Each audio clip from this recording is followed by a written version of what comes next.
En début de semaine, la simple mention de l'une des candidates à un concours de beauté de l'origine israélienne de son père a suffi à générer sur les réseaux sociaux un torrent de messages antisémites, truffés de mensonges et de calomnies sur les Juifs et sur Israël.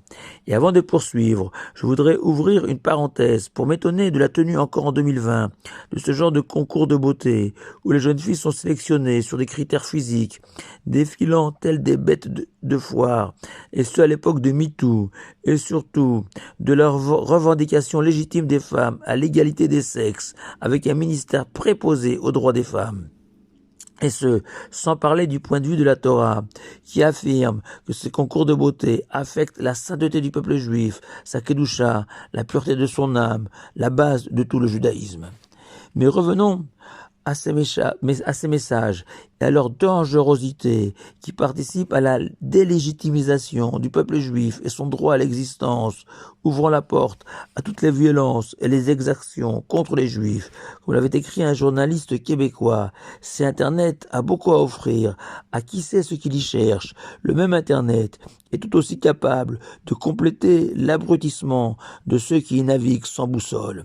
Pour la petite histoire, déjà il y a une dizaine d'années, j'avais représenté le grand rabbin de France de l'époque, Gilles Bernheim, à un procès en correctionnel à Draguignan contre l'auteur d'une vidéo au relent antisémite mise en ligne sur Internet.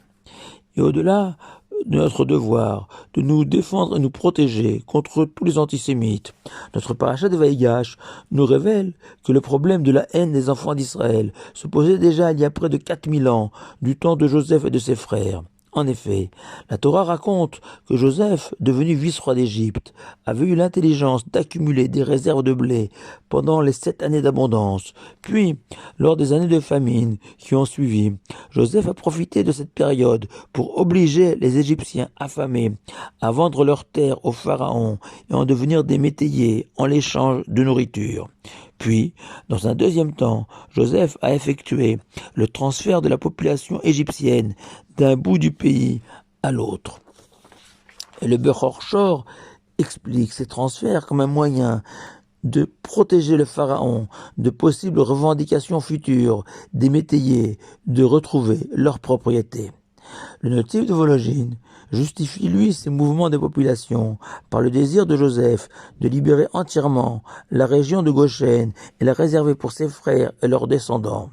Le Kliyakar, dans une troisième voie, explique que Joseph a agi ainsi afin que dans le futur, les Égyptiens exilés et étrangers de leur nouvelle résidence puissent ressentir la douleur et la peine des enfants d'Israël devenus esclaves. Mais Resh Lakish, dans le Talmud, qualifie ce verset racontant ce transfert de population d'indigne de figurer dans la Torah, car dénué de tout intérêt. Et pourtant, le même Resh Lakish rajoute que ce verset constitue l'essentiel de la Torah. Pourquoi?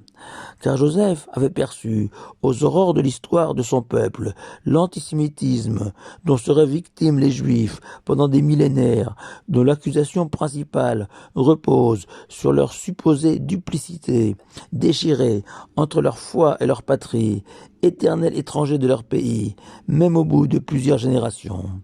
Alors Joseph a anticipé et a déplacé toute la population égyptienne afin que personne ne puisse désigner ou appeler un enfant d'Israël l'étranger, conclut Resh Lakish.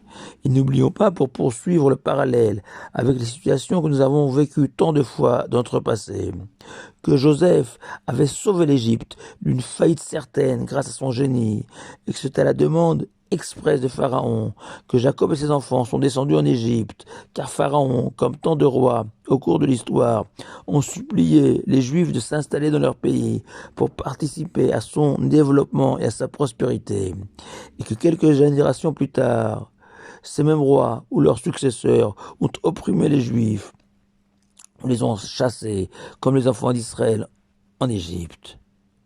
Comme si l'antisémitisme était consubstantiel, indissociable de l'histoire du peuple juif. La solution définitive, je l'ignore.